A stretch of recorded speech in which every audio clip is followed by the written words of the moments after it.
Okay, we're live. All right. The red light's on, numbers clacking away. I got um movement in the view meter, and I did some tests, and I think I got the settings right. Howdy. I'm Verde Arbusto, and this is the Schumann Resonance Harmonics. I'm not sure who or what I am at this point, but I'm pretty sure I'm still the Schumann Resonances with Verde. I think that's it. I'm your host, Verde Augusto. I am a hot mess.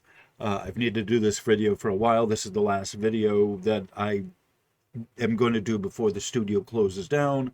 I pray to the universe that this is going to be a good take. I don't want to have to do this again. I've needed to do this for a while, and I've been putting it off. I'm in a fairly good mood today, and my guide said, you need to do this. You got to close the studio down. I'm moving everything. I'm moving my dad's workshop. I got to close down I got to I got to pack everything. So the space that the studio is using, I need to dedicate to moving stuff, whatever. And I've talked about this before. I've already done a few studio closure videos, and it's on. It's on. I've gotten a few checks from the estate, and I got money to burn through on things like rent for storage and tools and oh good God, and moving truck. Oh good golly. All right. So that's where I'm at with this. All right. So I'm all on a more technical note, I'm using new equipment, like I get a deal at Best Buy for a Yeti microphone, a nice, really nice microphone, and a webcam, a streaming, webcam, so I could, it was all in one. I'm like, oh, all right. So I'm not sure what the webcam would go for normally by itself, but it's actually pretty good quality, I think. And I can make it bigger, and it's just actually pretty good quality mic. So I'm not going to tell you how much I spent, but it's an investment in the studio, and I'm happy I made it. It was before Christmas, and I've had this for, you see the date, '03. I've had this up, and about since then, and I've needed to make this, and it's time. All right, so I'm so on that note, let me just the housekeeping I forgot. If you're new here, welcome. Please remember to like, share, comment, and subscribe. It helps me, but it helps you to get the notifications. Hit the notification bell. Make sure you select all, or you're likely to get none of the notifications, and that's just how YouTube does it. I don't mean to be sarcastic, but like you gotta just do all that you can to make sure you get your notifications, and selecting all is one all thing that you can do, one more all thing, or one more of all of the things that you can do. All right, so I've needed to do this for a while. All right, so let's shift gears. All right, so I'll just give a brief introduction. I don't really have any music queued up. I may do some music if I feel like a smoke break, or if this is getting, I'm pretty sure this is going to go longer than 3:33. I'm pretty sure this is going to go longer than 45 minutes. So at the 45-minute mark, got the union calls, and we got a break at that point. So I'm going to do a benediction um, in my native language, tongues, if you will, my native language, and then I'm going to get into the subject matter. And I want to kind of, there's no background behind me. I'm literally closing the studio. You see there's a nice, looking kind of curtain, but there's a door, which is just a plain background, and it's very plain background. I've moved a lot of stuff, and there's still more to go.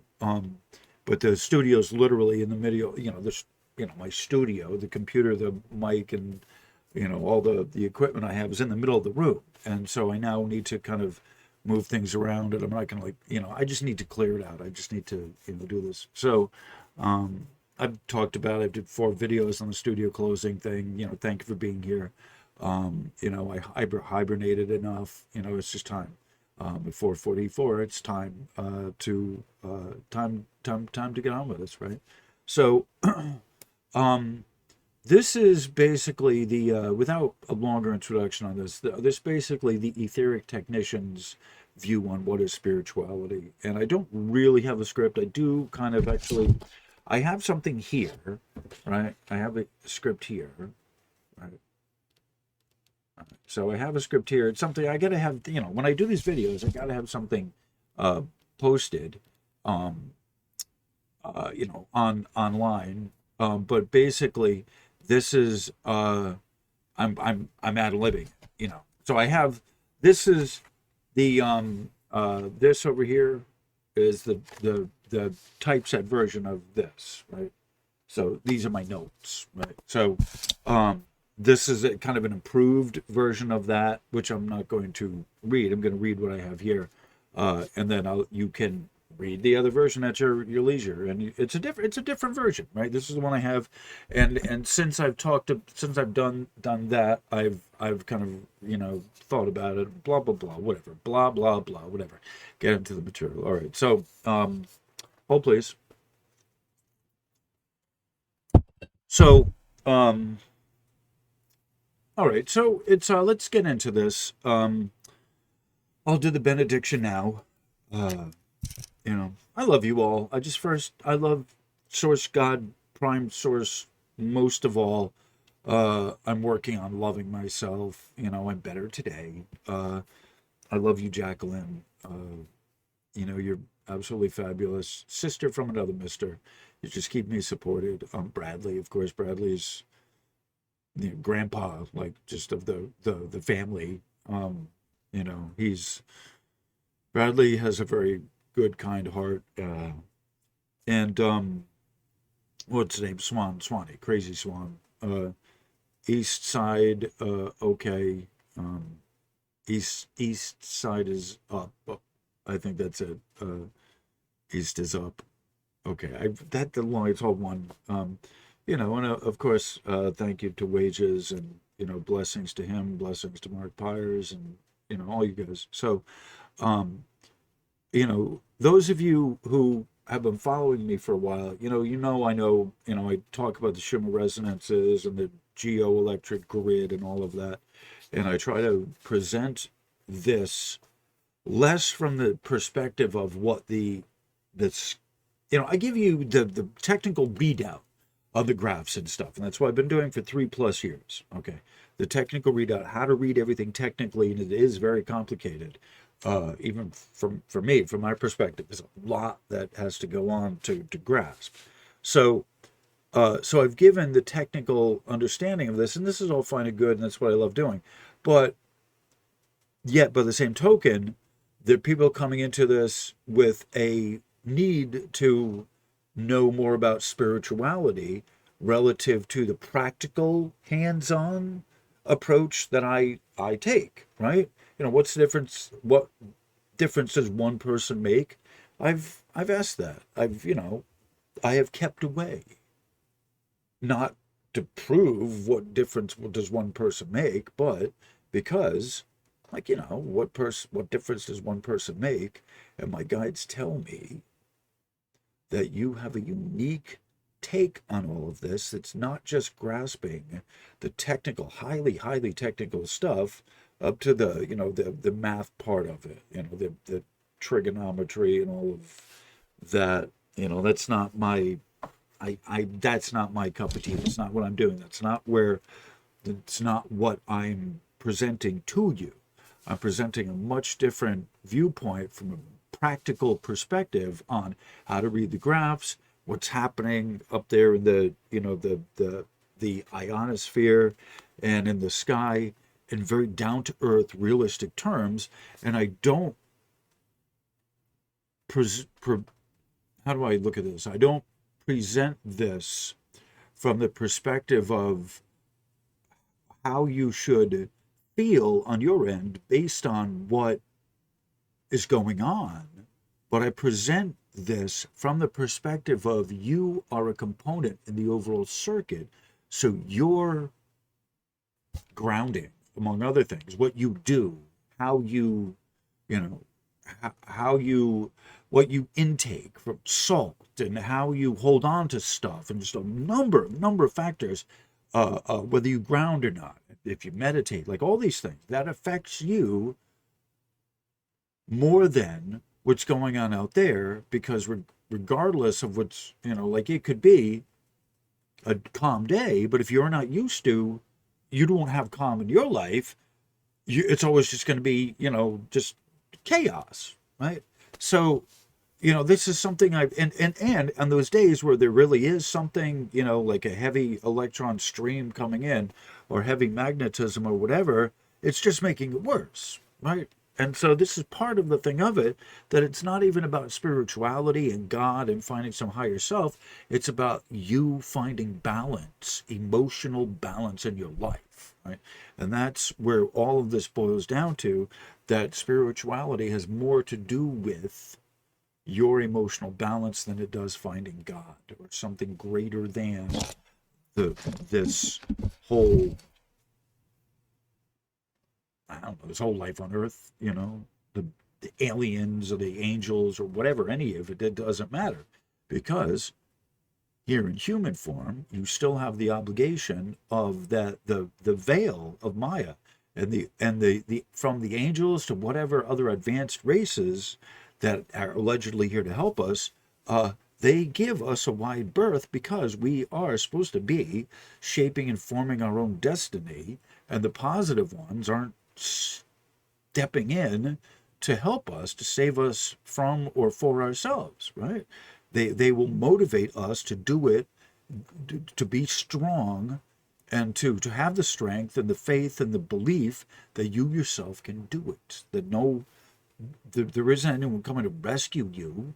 You are the rescuer. You got to rescue yourself, right? It's that kind of simple. The advanced races know that, and they present these things, and me too as well, to tell you this, to let you know that it's, you become advanced by going through the process, and by going through the heartache and the hardship of the work. But when you come out on the other side, you'll be just that much more advanced, right? And it is that simple, at least in theory. And it's simple to it's simple in theory, but it's difficult in action. I think that's the way. All right. So onward and upward. Um, all right. So let's all put our hearts together. I want to give, this is let me start out opening this up to Prime Source to be present with us. I want to give the message that comes from God, the proper message, especially for those of you who are advanced and ready to know. It's not up for me to say you are all set. You guys you're not ready. There are clearly those of you who are ready, and that may or may not be the people I've mentioned, right? But I've mentioned the family and the people that I love by name. But that may or may not mean that you're ready for the advanced stuff. And some of this more advanced stuff goes over people's heads, and it's time released. Eventually, hopefully, you'll get it. And I'm instructed to do this now because it'll be needed, in the future, right? That's kind of what this is—a time capsule, a hand grenade. A couple of years down the line, it'll be good, and oh my God, people will find this, and I'll be famous posthumously. Anyway, if I'm gonna be, it's gonna be posthumously, in which I'll be famous, or where with which in I'll be famous.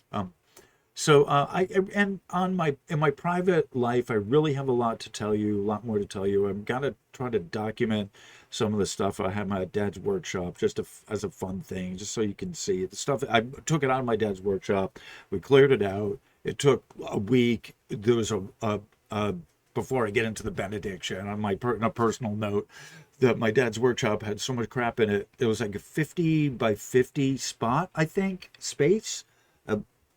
Bigger than that, maybe 50 by 60, I think, full of stuff, all kinds of stuff.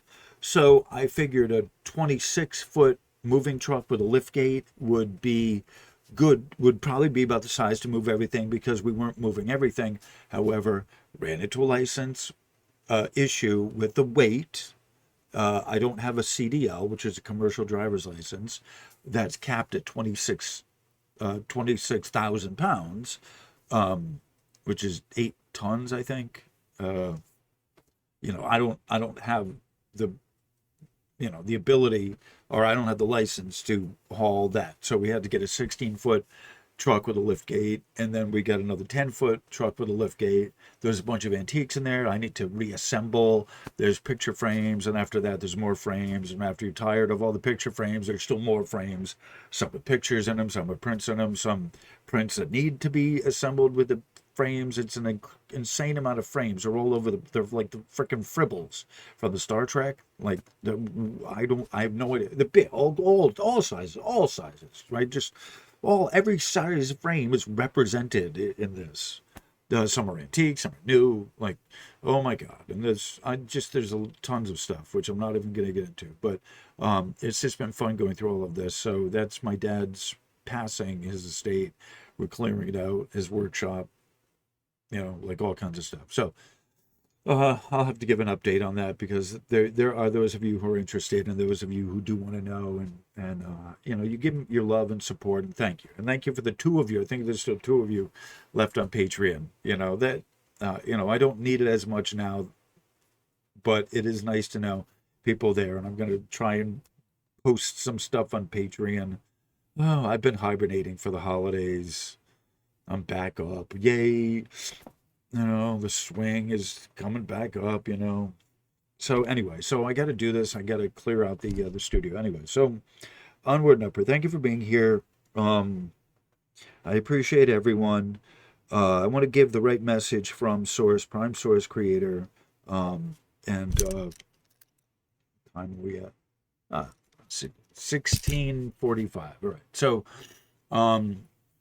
almost into 17. All right. So, thank you for being here. This message from, hopefully to the best I can, message from Prime Source Creator about this from my own perspective in my own life, on spirituality. And I'm giving what is necessary from my perspective. And this is just my perspective. This is my opinion. Feel free to take what you want and leave the rest, if you will. So without any further falderall, without any further rhetoric on my part, let's get into this. Futara asta derecha ata ue umpa atsa derecha. From furia chahara ata gacha atra ansat suntu ufa ue. Ampa acha ara oro momo fupua acha hara. Macha ara uke impa ufapua tare impa acha chacha choika uka ilta from fusta tere chikata acha ara ua uka acha chacha uka fa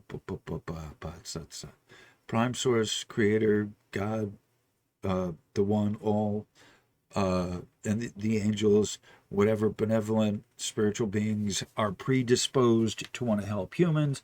I ask you now, on all levels and all dimensions and all densities, those who are predisposed to want to do this with us, who are of the advanced sort, perhaps, the guardians of those who are normally with me and with us, please stick by us, stand with us, and help guide us on the right path, in the right direction, so we have the proper message. All right. So I think that's probably a good benediction. All right. So with that said, hold on.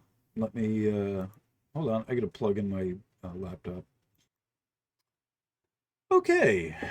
All right. And so basically, I'm reading from my notes, my script, and I'm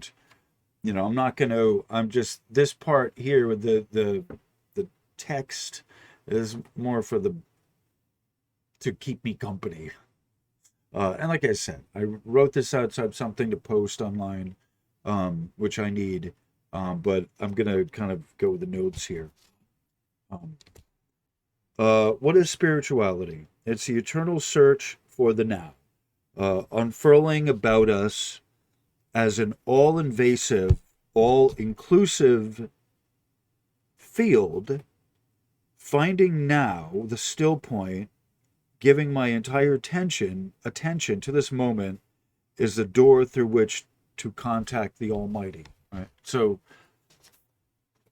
there's many levels to this, right? Many densities, levels. I describe spirituality as more of a density than a dimension. right? And part of it is the dimension of the physical realm, right? So before you can, like the thing about free will is you have free will, but it to make that, which is great, and you can choose and pick and choose. But the problem with that is nothing is automatic. You have to work for what you want. It's I'd be free to choose, but you got to choose. You have to, to do something. Even, if you choose not to make a choice, that's still a decision. It drives one crazy trying to figure this out. Uh, so spirituality is the first part of getting to know a God, know a creator, but it's more you getting yourself ready, you getting your heart and yourself ready, right? And I explain this to people at the meetings that spirituality has more to do with your personal emotional balance than it does finding God. Because if you're unbalanced, you're not finding anything except perhaps a Molotov cocktail in some cases, or acting out in some way, right? Like I shoplift, I set things on fire. Now I direct that to a campfire and whatever, and this and that. And there's both good and bad ways to work off whatever the emotional imbalance is. And spirituality is, at its simplest level, being in balance with yourself, so you're not arguing, and the head is not a committee that's a battleground. I think that's the best way to put it. All right. So, what and where is the spiritual realm? It would seem to be the invisible, unnamed portion of the material realm. So there's the name which cannot be uttered, the name which cannot be named. That is that is the true name, right? You can't say it. Spirituality is not talking about it, but doing it, putting it in action. That's part of what it is. Like me on my, I give an analogy of me on my bicycle and the balance. It's easier to balance on my bicycle if I'm moving and in motion than if I'm just stopped there at a traffic light. If I'm stopped at a traffic light, I kind of have to do little circles. And I'm, at this point, riding my bike, I'm good enough for the balance.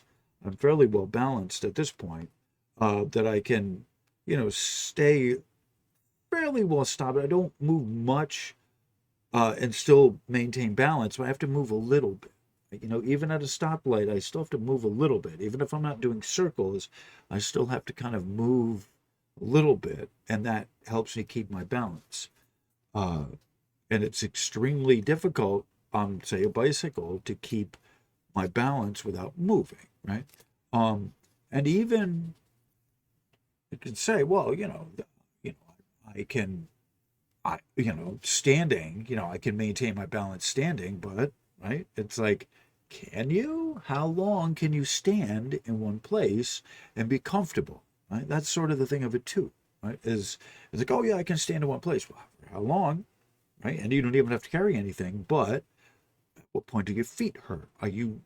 How comfortable are you standing at being comfortable for a long period of time? Right, that's sort of one of the, like the Buddhists meditate, the Zen Buddhists meditate 6 hours of meditation per day without falling asleep, right? That's part of the exercise, right? Uh, and the spirituality is not to be found in the form, but an exercise of the form of not resting entirely so that you're falling asleep, but having a lightness about you, right? These are all the working of spirituality that is not at rest. Otherwise, you fall asleep, right? So even a seated meditation, you need to have the proper form to be able to last that length and yet not fall asleep because you're too comfortable. okay, in motion. Even seated is in motion.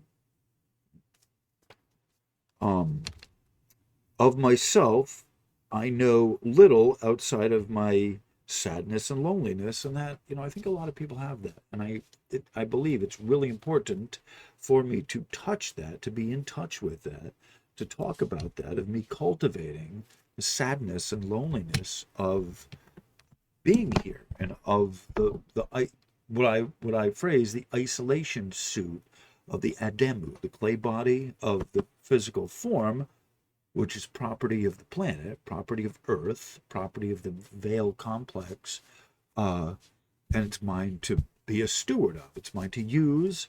I own it for the period of time that I use it and I inhabit it, but I am a steward of it. It's on loan. The body, the first density level that we would recognize here as intelligent beings. Right? And so that's part of one of the things that I recognize of myself that puts me in direct unity with and harmony with others, is the loneliness and isolation that comes with living in a body, a spiritual being that of itself is not isolated into a physical form like this, embedded into it. It's like that's not its nature, but it agrees to the spiritual bodies, plural, agree to have a footprint that animates the physical form for the experience of living here, to learn the lessons that can only be learned here in Earth, in this physical form of, once again, isolation and loneliness. Right? And so some have done it better than others and pretty early on and whatever, and they're socialized and they're social people, and that's their thing, and that's good, and that's their gig. But those of us who have kind of gone to the edge and over the other side and have had a difficult time here, we have to learn this slowly, bit by bit, of the gratitude of the gratefulness, the gratitude of learning how to connect to another person from what seems an infinite, light years, the connecting with people, other humans, what seems to be a nearly impossible task, or like just beyond what would seem to be possible, and yet that's a working of spirituality, of bridging that gap of what seems to be an impossible distance between your heart and that of the other person. Right? And I don't even consider a meeting of the minds in there, because quite honestly, it's the words that get in the way of the meeting of the minds. And that's a whole nother discussion. No, you can meet people at the heart and not have words to discuss it, and words just kind of wrecking it. Right? This is an important part of this, of spirituality, not resting in the words and the rhetoric and what you say, that's only a bit of it, and it's a piece of it, and the piece itself is not even complete. The words themselves are just, they're just tools without the association and the connection of the meaning coming from your heart, basically. This is one of the things that we're going to talk about here, of the difference between the mental side of your thinking and the heart side of the thinking, the intuitive side of the thinking. After the spiritual realm is the place of a non-place. After striving to gain the world, the secret is revealed that the world is empty. After striving to gain the world, one finds the secret, the great secret. After you gain everything, the great secret you find is that the world is empty. and all of the material is an illusion. It is empty if I'm standing there in the middle of it. The world itself is to be found empty and hollow inside if I have not done the proper work. So, if the world is just given to me and I haven't done the proper necessary spiritual work necessary to hold on to it, it's empty and it's hollow, and it eventually it becomes not worth it. What is the spiritual essence? The unnamed, unspoken lack of words, full of doing, the underpinning of what is possible. It's what's known to make the miracle happen or take place. Right? So the spiritual essence is for humans. Right? Other places it's different, okay? But here, the physicality of the body and the reality of the material realm is part of the earth experience, and it can't be just factored away by your thinking. Oh no, this is all mental. No, it's not. You get hit by a car, it's not mental, right? Unless you have practiced with the intuitive side, the other side. Right? Just, you can't factor it away through your strong ass mind. You know, you are you walking on water? Or like, how advanced are you? It's just, how advanced is your mind? Like, how much of your advanced mind requires you talking about it, talking me to death about it? Like, that's kind of something that is real common with human. A common human condition. Okay. All right. All right. So, these are. I'll just show you here.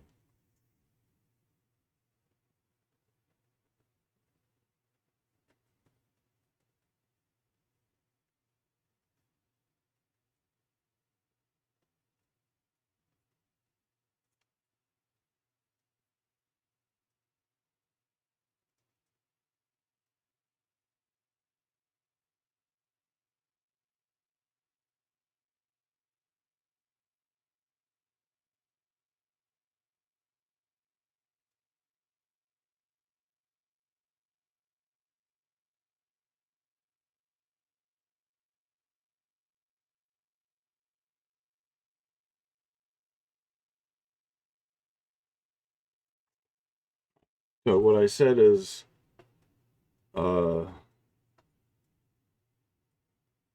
the radio entelechy. Mine are different because I am willing to go further. Greater gifts and joys found for those who would go further. Right? So it's like you can't really enjoy life until you've lived kind of the edge of it, right? So this is communication with his Lord Flower.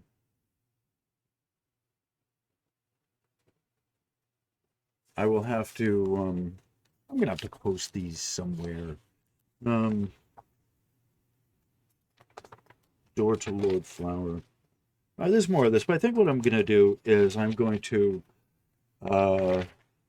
33. I think we'll do some music now. I think why not?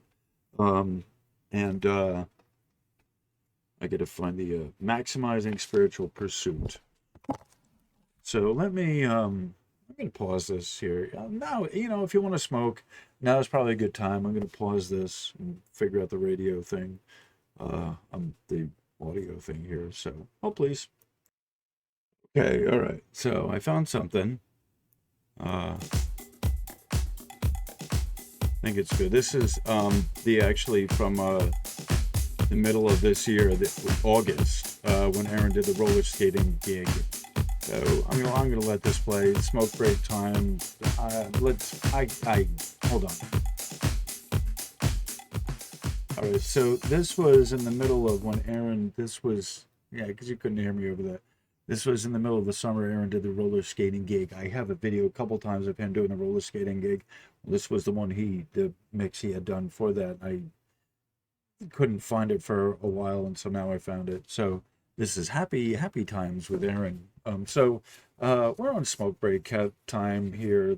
I'm rambling on. If you got them, smoke them. I'm gonna let this play for at least 10 minutes. I got there. I got this. I got. I don't know. You guys like hearing me chat, and some of you don't mind hearing me ramble on and go off topic, and some of you get a lot out of that because I have no idea where I'm going to wind up when I start doing this. At 35:35, play some music, Mr. DJ. Thank you.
This is really, really good, actually. Let's pause it here. Okay. Seems like it's to be about ready to head into a new direction there. I could just tell with the drums, he's getting ready to do something spectacular as always. Okay, and so the DJ there is Aaron, my friend Aaron, and like I said, that was the it's hard to believe it was this year. I thought it was like last year, but says 2022, the August. And he was depressed. He was waiting for his Tesla to come in, and he just wanted to be out there dancing. Couldn't dance anywhere. Oh my God, it was like hell. They wouldn't let him dance and with his music in the public. Oh my God, it was awful. So things have changed a little bit. He's got his Tesla now at least. So on that cheery note, onward and upward. All right, so this is maximizing spiritual pursuit. I wrote here. Again, thank you for being here. There's a lot of discussion in the spirituality in general that I hear, right? Related to meditation. So, and mostly in many cases where I hear people talk about meditation, it's always the mental aspect of coming up with images, better images in your head, new, fun, different, better images. And there seems to be an overdependence of relying on that, in my experience, and this is what I've, a general overview, I'll just put it that way, of the mental images and concepts that hold the weight, the majority of discussion on the attention during meditation and prayer, right? So the majority of what people, this is my survey here of what I hear is oftentimes the better mental images. Oh, imagine this, imagine that, which is all fine and good, and that's not the problem. There being an overdependence of it, I think that might be the problem. Humans are of two minds. We have two brains, basically. One is the mental, which is essentially the logical brain, which is the egoic mind, right? The logical brain is the ego mind. It's the abstract, expansive, invisible. Both sides of the brain are kind of work with invisible stuff.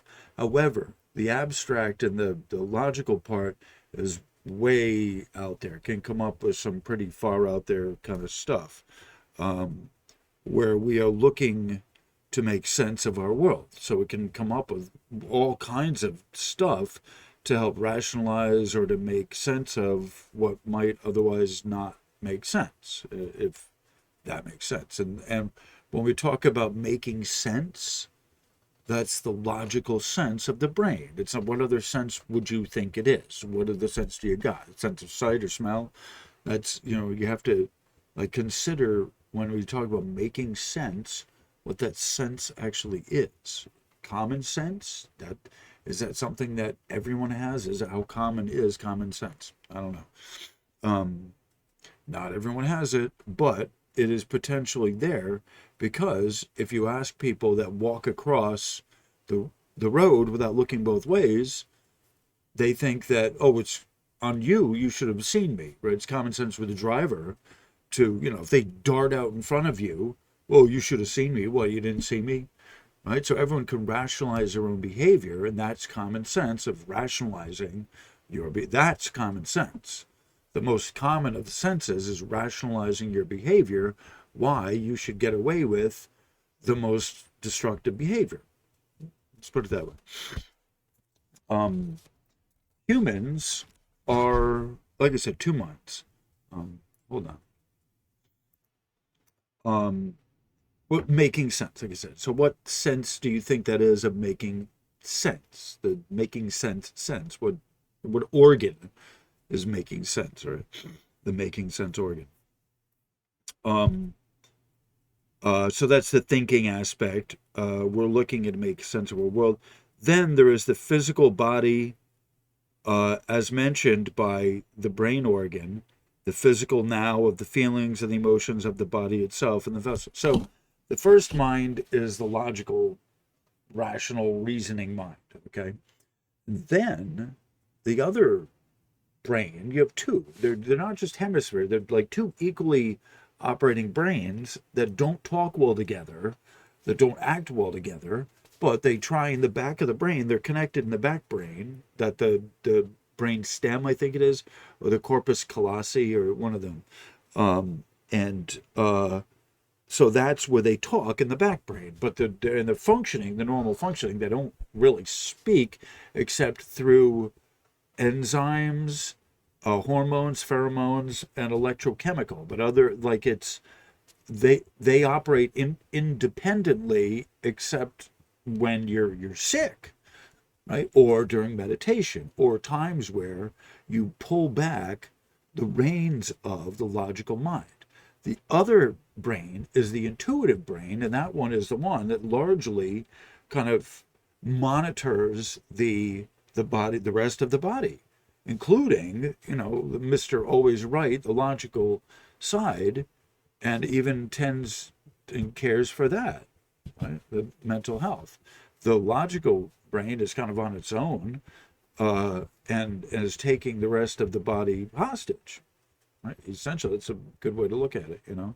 So meditation is not just giving yourself another logical picture of some more work to do, but it's ideally, to get the most out of it, it's scaling back the thinking portion of that, of the imagination, the active imagination, and pulling that back to the body itself, and letting the logical mind actually inhabit, giving it permission to inhabit the body itself, including the head, right? The head is part of the body, right?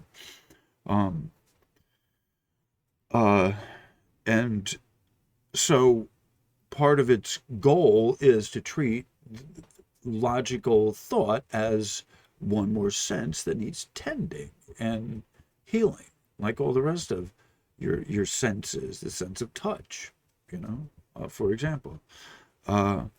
It's entirely possible for a human to believe that everything is all mental, it's all made up in my mind alone, right? When I die, everything dies with me, or whatever, something like that. As if any mind, including the undisciplined one, can think themselves out of the body vessel. Right? So there's exercises where mind can be, the mind sense can be released from the brain organ. Right? However, it's not a logical process. You can't think that. You have to pull the thinking back to let the heart, the intuitive side, of non-thinking, be more active.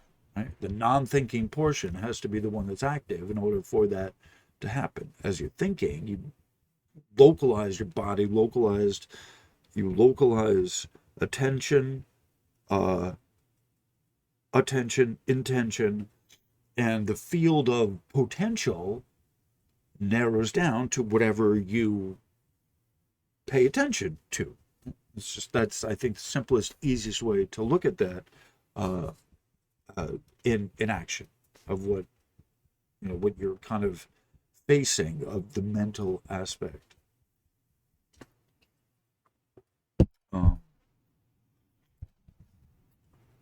True meditation involves, and this is my understanding, this is my experience, true meditation involves the union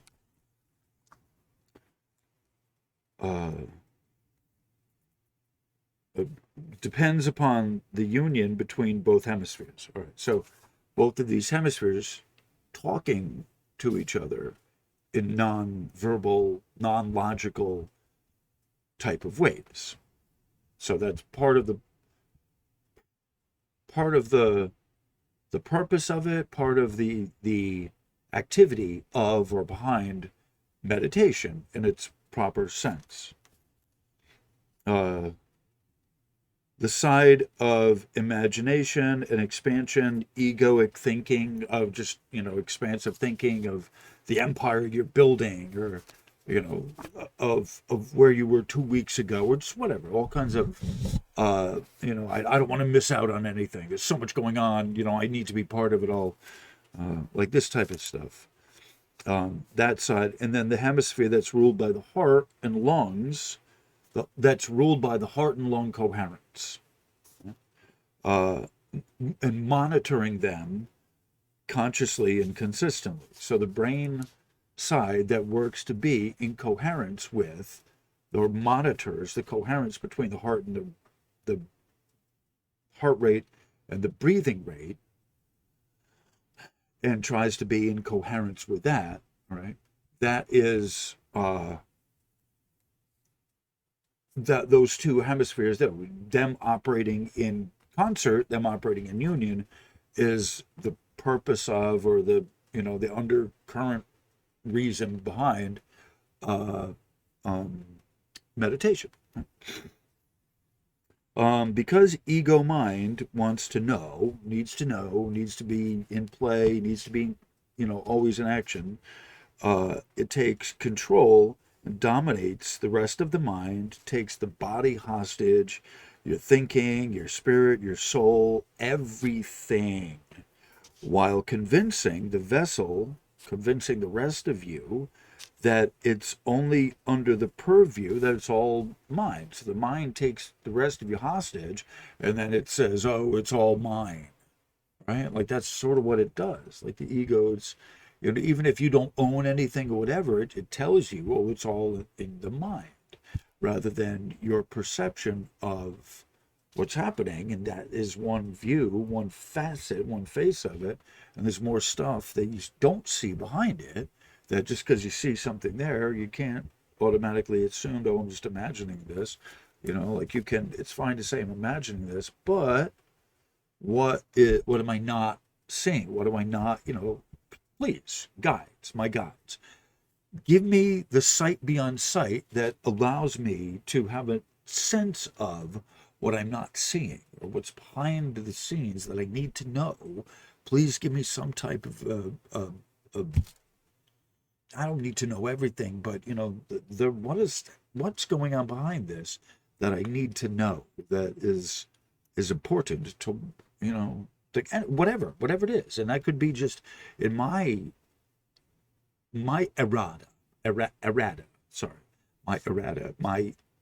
errant thinking, that maybe it is even important. Maybe what I'm looking for answers for isn't even really important. And the real problem, or the real issue I needed to address, is a little different area.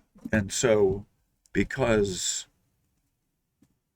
when you ask for guidance, you're going to get not just the answer, but you're going to get a pathway, you're going to get a full understanding, you're going to get all of what you need to know, to help it make sense, and for you to fit things into place, and for the problem you have may not be answered, may not be answerable, but you'll get the understanding of why it's not answerable, and maybe what you need to address to get it.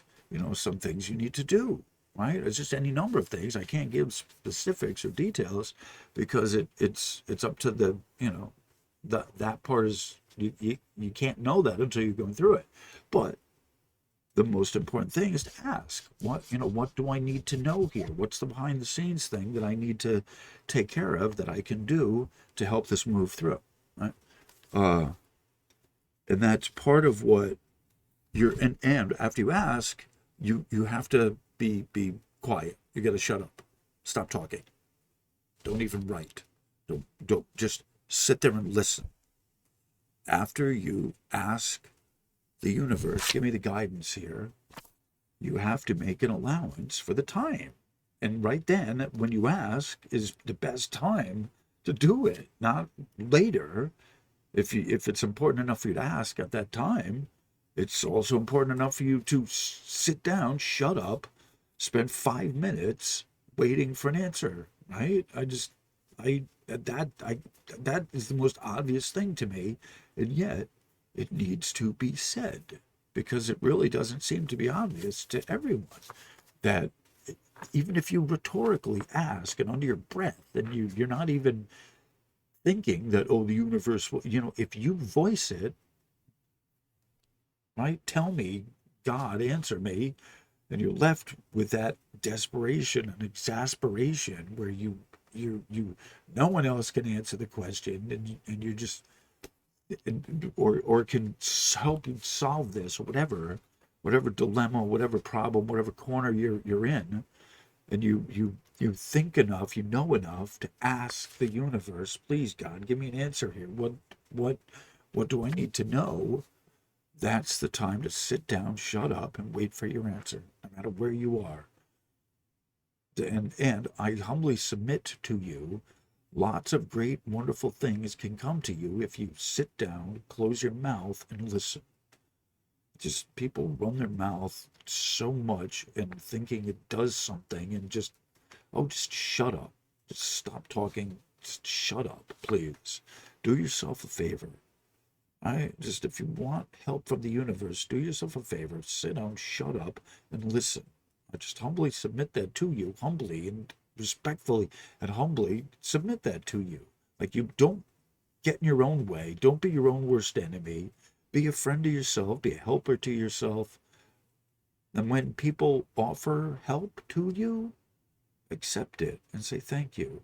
Don't say I'm waiting for exactly the blah, blah, blah for God to, how do you think God is going to help you? That's how it works here. It's a joke, kind of a ha. God works through people, and if you want God to work in your life, you have to be the kind of person that God works through their life. It seems obvious, but you have to work it on your end in order for it to come back around to you. As part of what the spiritual realm is that it doesn't just move in one way. It's not just one way, it moves both ways. And it usually moves in a circle. And when you don't expect it, when you least expect it, and finding help, getting help from the universe usually involves you being lost first. But you can't be lost if you admit, or if you're not willing to admit you're lost. You have to admit, I'm lost, I'm hopeless, I'm helpless, in order for you to be lost first. And then, when you're lost, you raise, you just throw your hands up and say, I'm otherwise helpless here. I need help. And no matter what it is, I assure you, no matter what it is, where you are, you'll fuck Alabama, wherever you are, the middle of nowhere, right? The middle of nowhere. How the someone else happened to be lost as well, but they had the means to help you. The flatbed truck driver. You're stuck on the side of the road. It's the only, you help the truck driver find where where they're going, where you're going, but you can't get there. The driver's new. He doesn't know where he's going, but you happen to know. Oh, let's work together, right? Pull my car up onto your flatbed, and just I'll tell you where to go, because I know where the service station is. And that is how it happens. If you are doing your part and you believe, that's a big deal. That's a big deal. That's I can't understate that enough. Just say you gotta first believe, like, what is that? Not happy times for the humans. Yet it's there. The potential is there. You can't close it off. You can't shut it off. It's yours. You're here. It's part of the fun of how this miserable shithole swamp planet is supposed to be a fun, happy time. It's part of the imagination and blah, blah, blah, blah, blah, blah, blah, whatever. Onward and upward. Where am I? Oh, ego mind always wants to know. While the convincing the rest of you, it basically takes you hostage. The ego mind takes you hostage. And the way to get around that is you help others, right? Do well for others first. Think of others first, right? That's how to get out of your own head and off of the constant, the wagon wheel, the gerbil wheel, the rotisserie mind. There's a number of words for it, but the constant spinning of the wheels of the logical head. If it doesn't have it, if it's not directed, if the thinking of the logical mind is not heart directed, heart centered, it will find some trouble to get into, and it will create a battle zone in your head. I can assure you that. It's not bad thinking, it's thinking. It's all thinking. It's not like, oh, my thinking. No, it's just thinking. Like scale it back. Direct that thinking to you give it a job to do relative to the rest of you, of what matters, like your happiness and your joy. If you can indeed imagine such things as existing here, right? You can imagine them as being not logical pursuits. Just don't know how to put it better than that, but I think that's clear and concise. One of my favorite expressions. You can't think yourself into better actions. You can only act your way into better thinking. Right? That includes prayer, includes asking the guides, it includes other humans and asking them for help as well. Right? And there's a lot of things that this falls under, that it sort of works through as well. That it doesn't work that you think it into being. You have to start acting on that thought to make it real. And then once you see it in action, then it becomes real. I think that's the best way to put it. All right. All right. What we gotta do? I had this on the other page. The union of the two, the mental and the physical. One doesn't think their way into better action. All right. You can only act into better thinking. It's easier for humans to relegate everything into the imaginative aspect of the mind, the logical part, like I was saying. The egoic mind of human experience creates an abstract overlay to the physical existence. So you have two different brains, two different minds, and you have a like a cognitive overlay. I love that expression. I heard that. I'm like, yes, that explains it. The logical egoic mind is the cognitive overlay over the phenomenological world, the world as it is, what the heart, mind, brain wants to be connected to, the physical world, be it union with all of everything, right? The logical brain doesn't know how to do that, and it's always striving for something outside of itself to help it figure it out, and doesn't think to look inside during meditation, right? Or during any other time where it's troubled. Right? So one of the ways that the meditation does help, is what you would call, when I said one of the ways meditation, I looked at 110, 11. So it's 11:011. And any of you know that know me, been around long enough, I tell you this: you can't keep a concise video accidentally, right? I want to move through the material. I don't want to hem and haw. Even if I go off topic, I still want to, keep things crisp and clean and not ramble on. And I want to stick to a script, and I want these videos to be very,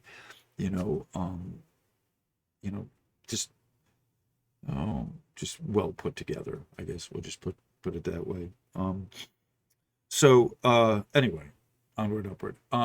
So hold on a sec. Let's see if I can.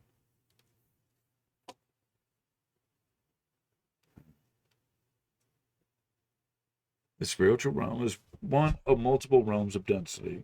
All right. Might that be a headline? All right, so there is a lot more to this that I think I'm going to be getting into tonight. But I'm going to be reading all of what is on my script here, and and there's more. Again, this is, I think I've said this a few times already, but what's written here is an evolution of what I have here. But then what I've read, what I'm reading here, is also kind of an evolution of that as well. And so when I write like the next part of this, it'll probably also kind of take this and uh, uh, kind of evolve that as well. It's I've told you guys this. I'm the deep dive guy. I work on these things as I'm writing. I'm actually in some cases physically been correcting what I wrote as I'm going along. Uh, and I've had a lot of time to think about this, and less time to perfect the finished version of what I'm saying. And I have fun kind of writing some of this stuff as I go along, and having you guys hear the process. Like, this is fabulous, fascinating stuff in my view. I am a writer. I've loved writing, and this is like the next step up. Evolution. The next phase. It's like crowdsourcing writing. Uh, in different kind of ways. It's one writer, but like our group experience. And in some cases, I've written as I've gone through the chat, uh, in the live chat, I've kind of readdressed some things I've written down. So this is an ongoing process. This is really all of that. The scenic version there of what I was saying is that this is a work in progress, and it's not whatever's written there. I come back to a lot of times. I come back to it, and I kind of cut and paste thing, copy and paste, and whatever. So uh, anyway, all right. So enough housekeeping. 113. All right. So right at this point, what I'm calling is the this is the hold on a sec. Okay. Yeah, and here I'm talking about my impeccable timing and how that's a spiritual pursuit. Yours, if you have impeccable timing, where you always are, where you or almost always you are where you need to be at the right time in the right place, and people say, "Oh my God, your timing is impeccable," or "Oh my God, your timing is perfect." Like, if you happen to have that, I mean, that's one of the spiritual. That's a spiritual. Well, that's like living a spiritual life. I would say it's a spiritual tool, but it's time. Timing is time and place. It's not just your time.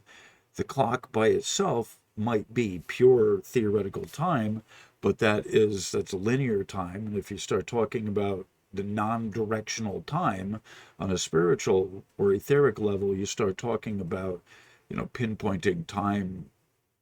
You need a time and a space, well, a time and a place. It's not just time itself. Like, it's time becomes collective. I'll put it that way. It's not just yours individually. Time becomes collective, and then we start getting into resonances and time signatures and all this other technical kind of stuff. Anyway, which is in some cases it is, and in some cases it's not, beyond the realm of meditation. Building synchronization with others, right? Meditating on the rhythm and the frequency of others, and doing this in a group, and actually affecting the group's resonant signatures, so everyone kind of starts resonating at the same frequency, like the frequencies, plural, right? So this is all fascinating stuff. This is the advanced stuff, what we're working for. All right. So this is, right there I wrote maximizing spiritual pursuit through observing form. All right. So I was talking about earlier about the Buddhists, the Zen monks, how they have a seated meditation for 6 or more hours, right? 6 to 8 hours, right? And they teach the theory behind how you're able to do that is through proper form, right? And yoga, tai chi, a lot of these martial arts that are spiritual pursuits are not necessarily martial arts, but the Eastern meditational arts, like Tai Chi, is not necessarily Tai Chi is not necessarily a martial art, although I guess you could look at it that way. And it's a what I would call, like I said, a meditational art form. Even archery itself, yeah, you could use that as a martial art, but it's a meditative thing of hitting the target right every time, right? Bowling becomes, any of these pursuits, physical pursuits, when you get in the zone, that's a meditative pursuit. And whether you are sports. A lot of people understand this from sports, but there's a definite connection between like baseball and a yoga uh, pursuit. Because in batting, I remember the batting coach, like your knees bent and there's a certain stance that is the best, most optimal stance for you at the plate. When you touch the tip of the bat, you hit you hit the corner, the outside corner of the plate. That's when you have the right, the right placement. And so all of these things, sports and martial arts and all of that, wind up being a meditational pursuit if you follow the right form. And this is what's really important of how you can sit for 6 hours with the right form and not fall asleep, not be too comfortable. Because they come around, the master, the master comes around with a stick of satori, and he whacks you with his satori stick to wake you up. Right? Sometimes you need that. They have a certain technique of how they do that, and it actually is kind of refreshing to get whacked in the back after you've been, in the same position for 4 hours, and you can't get up and you can't move. You start thinking maybe that stick will, like, I'll put it this way. I'm driving in my car for an hour and I'm falling asleep, and I either have to slap myself or I shake my head to keep awake, and then I'm like, oh, I have to pull over. Well, if you're in seated meditation, you can't pull over anywhere. So sometimes a stick is a useful thing, right? And so the stick of Satori, and Satori is instant enlightenment, just in case you didn't know, right? So through form, you can become proper use of form. It helps become enlightened, right? Because on the flip side of that, if you're not observing the proper form, you're out of balance and you're chaotic, and you're not finding your still point. And one of the most important things in meditation is to find your still point. Right? I don't know how to say this. I can't say it easier or simpler than that. So, that's one of the most important things, not just in unity of the two hemispheres talking together well, right? Finding the middle path where the two of them meet, but also to find the still point where one is not wanting to guide the other into some crazy direction that's not here, right? And part of that might be on the intuitive side of giving into an intuitive impulse that verges on a morbid reflection, we'll say. Right? That then starts the other side of the head on the wheel once again. I'll just give that as an example. Right? Hopefully that makes sense. Right. So one of the thing of observing the right form and in a spiritual pursuit, or as part of the spiritual pursuit, is that we want to direct the mind, the logical mind, back home, right? And so there's sort of this exercise that you might call calling back, calling ego home, or calling ego back home, something like that. So another name for this is the pre-flight system check. Okay, so this is sort of a guided meditation, I think, that I might take us on. That is, it's a meditational practice, but it's a practical practice for people who are interested in meditation or want to get the most out of their meditation, these are some practical suggestions for this, right? And so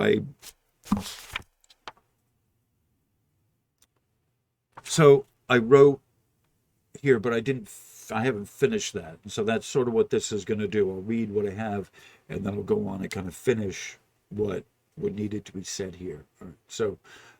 So I believe I've given the good introduction on the form, and with the yoga that I'm familiar with. They talk about forms. They're not poses. They're not postures.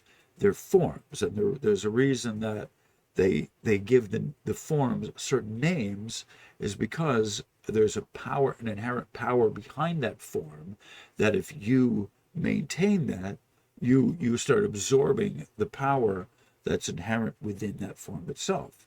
This is the physical world, and forms matter, right? Forms count. It is a world of forms, and that's part of the veil system. It's a part of the good and the bad of how things work down here, right? Okay, so I will read to you what I have here, and then after this, I will go into the part that I was, the kind of the main kind of functions of this. Right. So, pre-flight. This is called the pre-flight system check. All right. The most fundamental reason or purpose of meditation is to calm the mind and gain clarity and singleness of purpose. Balance of both sides is the most important aspect to the practice of meditation, in my view, true meditation. And I've talked about the two sides, the two hemispheres. Thinking mind, abstract function of brain organ, does not get balanced through more thinking. And imagining is a form of more thought and thinking. So when we're talking about people, they'd say, imagine a moonlit beach and imagine yourself, just in a green pasture and there's nothing there. The thinking, giving you things to think about. There's nothing wrong with it, right? It's a guided meditation, and there's certain, it's fine enough as it is, right? It's, imagine whatever you want. That's fine. I'm not critical of that, right? What I'm saying is that the balance, keeping things in balance here, right? That too much, right? And part of the Buddhists, they call this contemplative meditation, right? So you have the active mind, and you're thinking and thinking, you're directing the thinking mind in certain channels that are healthy and beneficial. And that's one strategy for doing this, right? And if you are of that sort, that you're practicing this for 6 hours a day, right? Contemplative meditation. What do you think about when you're sitting there all day for 6 hours? Right? That's where you have a Zen koan.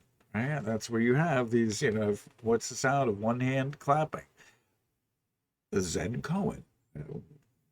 What's the sound of, if a tree falls in the woods? You're not there to hear it. Did it make a sound? Why does the Buddha smile? One of my favorites. Why does the Buddha smile? So these are all things to think about, all things to consider while you're spending much time, your waking time, trying not to sleep in seated mood, seated meditation. Right? It's wonderful stuff. So thought cannot balance more thought. So that's kind of what I'm saying. So as we find our still point, we're looking to reduce the thinking aspect of this, or the thinking which is outside of the attention to home, right? Calling the ego home, right? So whatever attention it wants to have of itself, however important there is something going on out there, it doesn't matter. You're calling ego home to you, so it's not out there running around going crazy, right?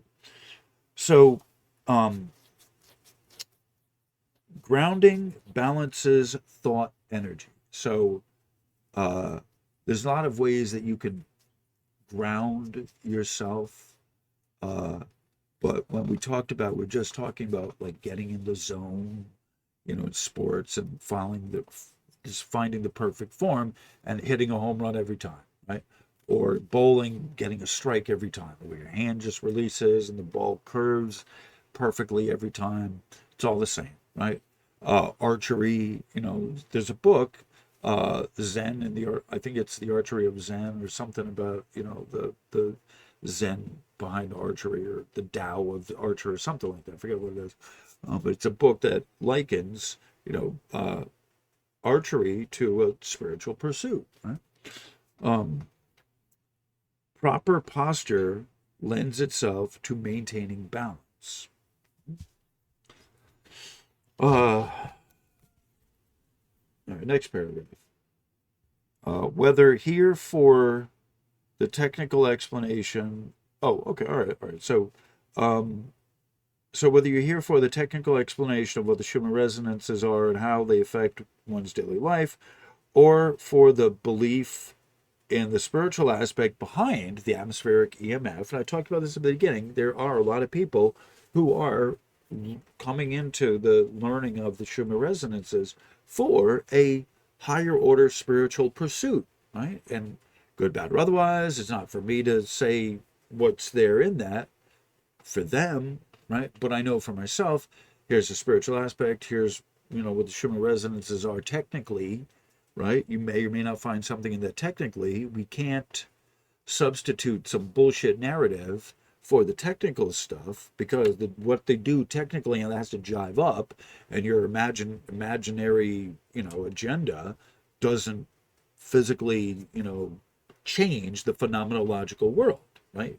Your great thinking, your ego mind doesn't change the phenomenological world and technically how they measure this stuff, right? And you've got to be correct in what the graph says relative to the physical technical aspect of that. Otherwise, you're pissing in the wind, and the wind is coming at you. Right? The wind is not in your favor. You're pissing in the wind, and the wind is not in your favor. I'll put it that way. Right? And that's why I tell people, don't get it twisted and saying CERN did this or the LHC or HARP or any of that. That stuff does enough harm and disservice to humanity of its own. You don't need to add non-stuff onto it in order for it to legitimate how bad it is. Because if it's not coming from that, and you say it is, that is a discipline, a spiritual discipline that you're messed up in. That your pursuit of the agenda is not technically proficient in the details. It does matter, right? There is definitely a perfecting rarefication process that needs to happen in the thinking of people in the spiritual realm and this whole ascension thing that is missing. You can't have no principles and no discipline thinking that, oh, it doesn't matter in the spiritual realm. Yeah, it does. It most certainly does, because if you're undisciplined, you're willing to accept anything. Have a great rest of your day. And in many cases, they do, and they have. And they're upset when you tell them about it and explain to them you have accepted garbage as something that's, like costume jewelry, as being valuable, the spiritual costume jewelry, and it's not worth what you believe it is because it's just a bunch of hot air and rhetoric. And that's one of the curses of the New Age, is the crap that's being assembled, and people aren't able to tell the difference between what's really real and what's good and just the garbage. Let's put it that way. How the valuable how valuable the practice of grounding is. Grounding balances energy, balances thought energy. Thinking does not balance thought. It does not have that ability inherent within it. So the way that you short circuit all the thoughts is you sit in a big pool of water and just shut up. Right? It's simple. Right? Just absorb in the sensory deprivation that comes from just being in water, the grounding effect of water. The path of spirituality is one of discipline. Proper training is provided by the master. Discipline is what is maintained by the student in the process of becoming the disciple. Meditation is the practical application of grounding. What is grounding? Centering, finding your still point. You can do things such as like swimming or even floating in a large body of water. Steam bath is very grounding. Like these kind of things are all grounding, right? And there's more to it, and I've done videos on grounding, and I can talk more about it. But like it's important to kind of talk about how we dispel the residual charge that we have of our bodies, right? That's basically grounding. Attention to the body and the physical position is what's important in the grounding process. This period of dedicated meditation, this is technically what's called exercising the forms. So as you work on perfecting the form, one's form that you're using, then that is a type of, by perfecting it and going through the process, that is grounding, it's meditational, and you're spiritually growing. All right, so I'm going to play a few minutes, smoke break, and then I'm going to get into the exercise behind what I call the pre-flight check meditation. Right before actually going into meditation, there's this pre-flight, what I call the pre-flight check, inventory, whatever, that we go through to get you ready for meditation. All right, so I'm going to play 8 minutes, roughly, I don't know, 8 to 10 minutes, whatever, and just because I need a smoke break, or you may need to go to the bathroom. So now is probably a good place to pause it. I'm going to play music, and then we'll get back and we'll finish the, like I said, I'll do this, the guide. It's not exactly a guided meditation, but I think you'll kind of treat it like that, whatever. And I'm going to go through it a little bit kind of fast because I'm now at like an hour and a half. But it'll give you a good idea. And I think I might do a video of just that. Like now I've introduced it, and I think maybe do a longer one of the pre-flight check that goes through all of it. All right, so anyway, all right, so I'm going to, let me get the music started here.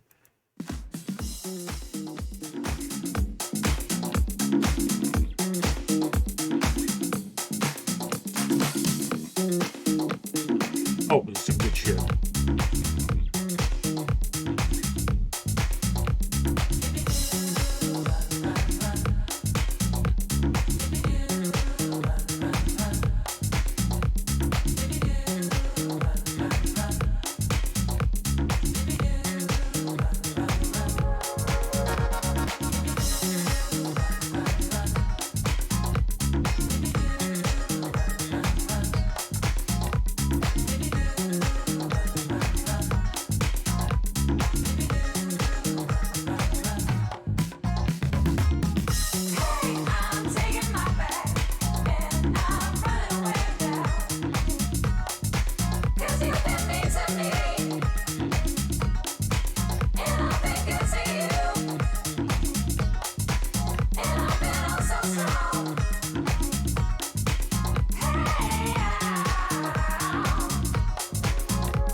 pull it back, sister. All right. Pause that. I'm not sure if I'm going to play more at the end of this or not. I don't know. All right. So let me. When we do this, when they teach this, they give you the theory, they give you the exercise, and then they give you the time to meditate. You can consider what's been said. Right. So all right. So this is going to explain a little bit about the kind of theory behind this. Right. So the way that the heart is like the first organ that's fully formed, right? So that the blood starts circulating early on before anything else can develop. It has to develop with the life blood, right? And I mean, that's just seems an obvious kind of thing, but that's, sort of what it is. So the heart is the oldest organ, thinking organ of the body, right? So when the blood goes from, your heart has four chambers. There's auricle and ventricle. So the one is a pulling, one's a sucking, and the other is a pushing, right? Pull. So the difference, your blood pressure is the difference between the systolic and the diastolic. So I forget which one's which. The pull or the push is the one chamber is bigger than the other, or two chambers. The upper is the lower, the push is bigger than the input. So the difference between, if I remember correctly, so the difference between the two chambers is what gives you the pressure between the pull and the push, right? So the pull is pulling in the used blood through the veins. That's the blue, which has been oxidized or oxidated, and then it turns out, which is with oxygen, and then it turns out the red blood, which is the good stuff, right?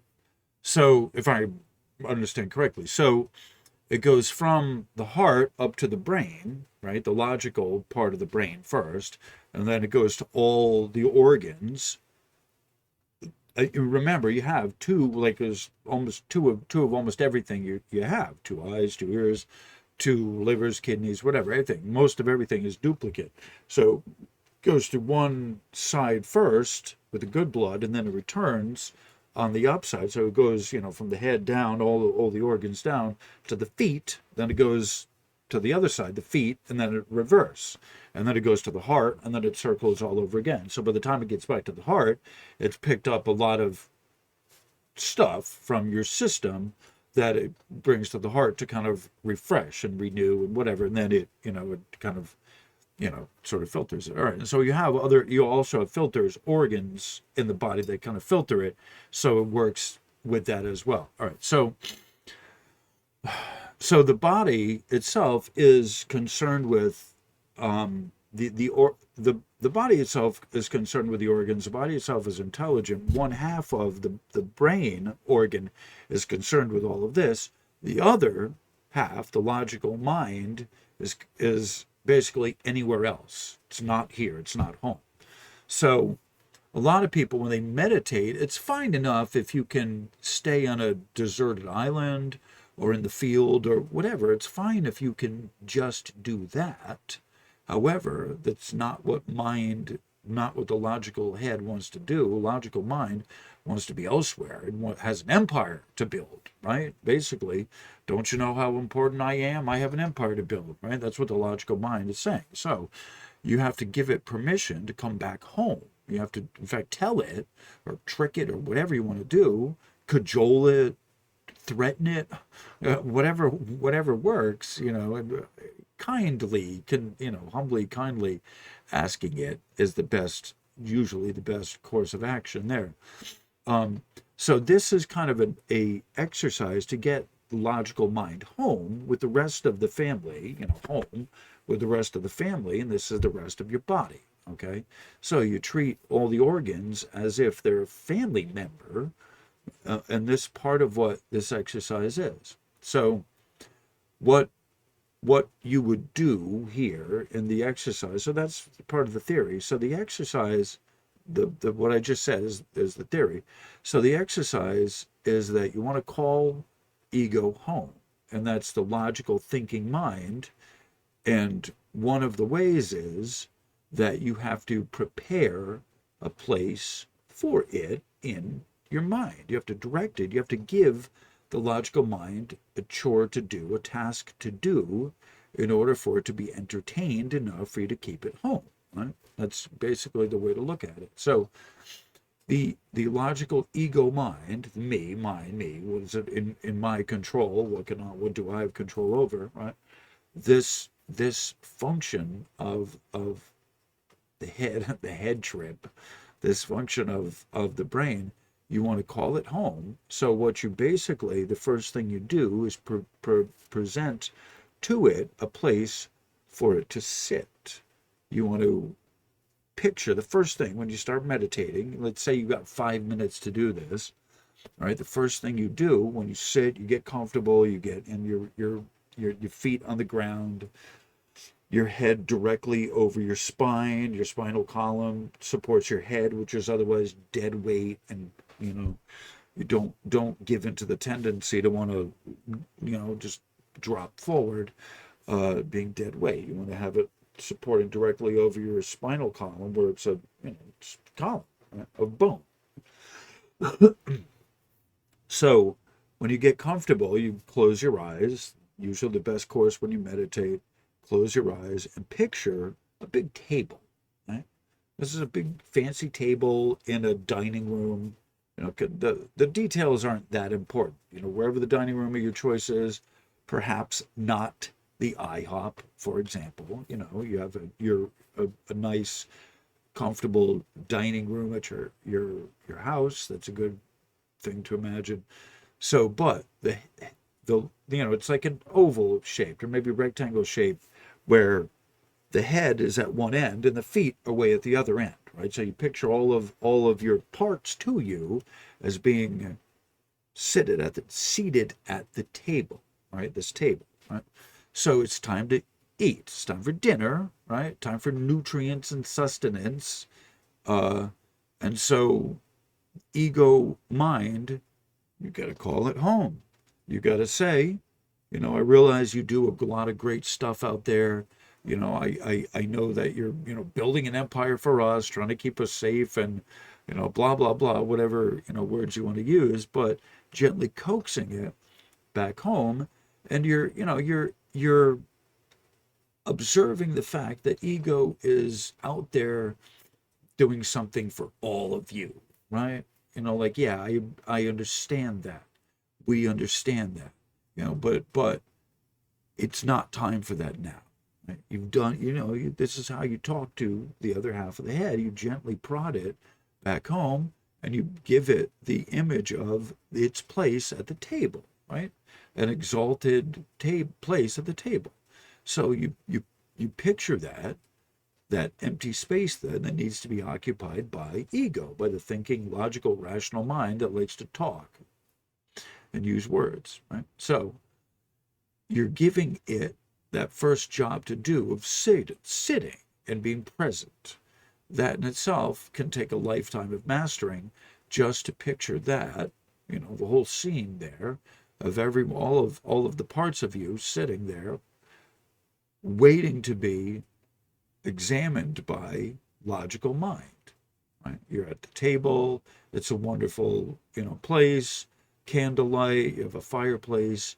You can imagine that scene, that whole scenario being an active, that you can imagine that being an active meditation of just that picture of calling the ego home. But that's the first phase of this, of giving it a place to sit. All right. So when you feel calm that you have ego home, that it's paying attention to the rest of you, you start at the feet, either one foot and go up one side of you, or go and then down the other, or you go both feet and then up that way. But, either or, you can picture, whichever way you like to do, one may be more advanced than the other, but these are visualization techniques. So, basically it's just starting at the feet. You get comfortable and you ask, each toe individually, little toe on my, my right foot, little toe. You start right there. How are you doing? How are you feeling? Anything broken? Anything you want to tell me? And you wait for an answer. No? Okay. All right. Thank you for your service. All right. Then you move on to the next toe.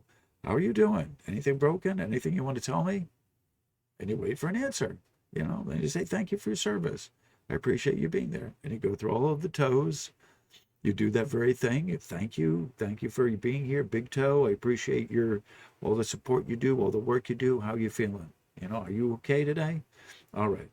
And then you just go to each individual part of you, the arch of your feet. How are you doing? And now doing this close scrutiny, it might be okay to rub your feet, right? Or when you get there to rub your knee, right? I have knee problems.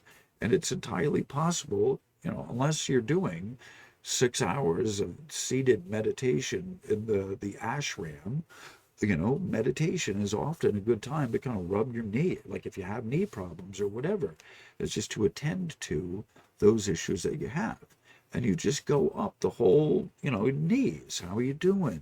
Thighs. Thank you for being here, and then you get to, in my case, my thumb, it's just hurting. And so, now would be the time, this would be the time that you give special consideration to whatever parts of you, whatever organs of you is hurting, right? I think that's a fair way to put it, right? So when we talk about the free flight check, when we talk about the pre-flight, I have no idea how to talk now, the before you take off, inventory, the check, that is the time to take care of yourself. And I think you can consider meditation the art of learning to be comfortable with yourself. I generally think of meditation as that type of a thing, of where I learn to be friends with myself, right? So when we do this,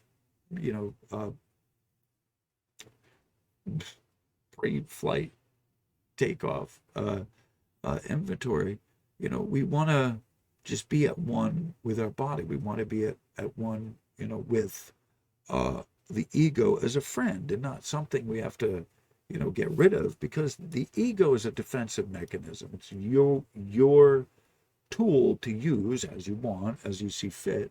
But oftentimes people use it for, for separating out me from the bad guys or whatever.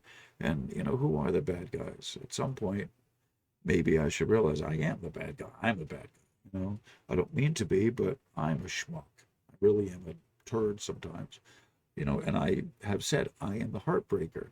And I think a lot of people, they don't mean to be, but they kind of are. They run. They're always going and going and going.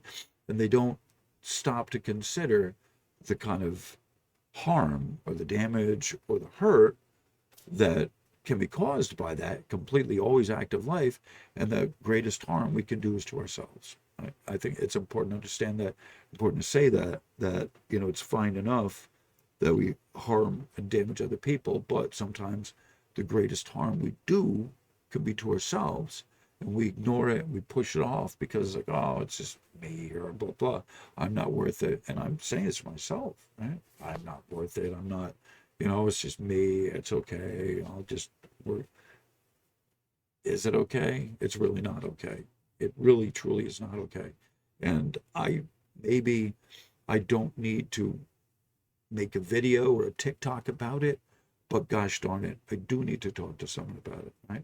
So part of this meditation process is to check in with yourself. How okay are you? It's fine for you to say, yeah, I'm fine, but is that true? Are you really fine? Are you really fine? Because one of the things that my guides explained to me is feelings are lodged in the body somewhere. Feelings are what you hold on to. Emotions are what you give out.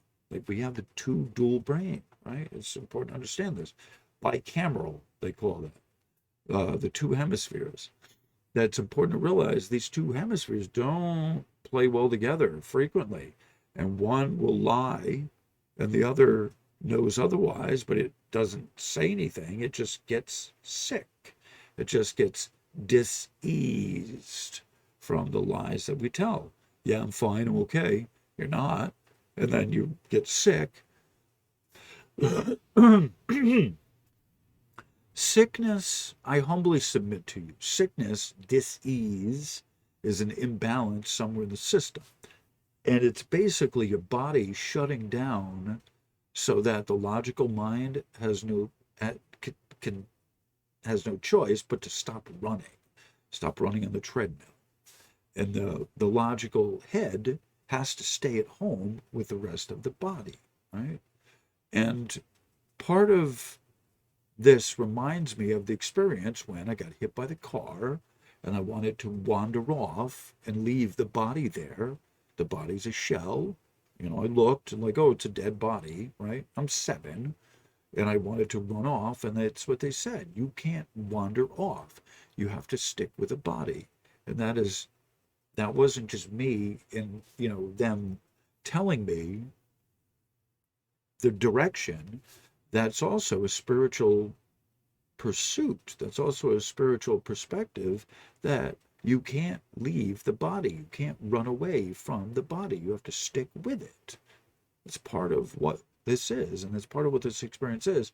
That is, no matter how spiritual you think you are, how esoteric, or how, high in the sky your ideals are, you can't wander off from the body. You can't roam away from the body. You are stuck with it. Good, bad, or otherwise, what you do in this form matters. And you can't just say, oh, screw the body. It's only a body. It's an intelligent form that knows otherwise, and it knows. And you have to honor the body and what it knows, because it is an intelligent machine. It's not yours to do with whatever you want. You're a steward of it, and by the, for the if you're on that kind of a pathway, you need to honor it. Do whatever you want. You don't have to do anything, but if that's part of what your pathway is, you need to consider that it's what part of the job is here, is to honor the veracity of the body, I think. All right. So we're at 2 hours, right? 2:02. So it's right at the right time. I want to thank you for being here. This is I've had a great time. This is one I've needed to do for a while, and I appreciate everyone for being here. And thank you all. You're all wonderful people. Thank you all for being here. Namas. I love you. And I'm like very likely to do this as a premiere, but I get to post it, and I'll get to do it when I can do the live chat from a remote location. I don't need to be here at the computer to do that. So I may do that. I may post it to a remote location, and then, or post it here, and then from a remote location do the chat. Anyway, okay. So, for those of you who are here, I love you all very much. Thank you. And you're wonderful. I appreciate everything, the love, the support of the 2 of you who are still on Patreon, supporting me. Thank you very much. Namaste. I love you.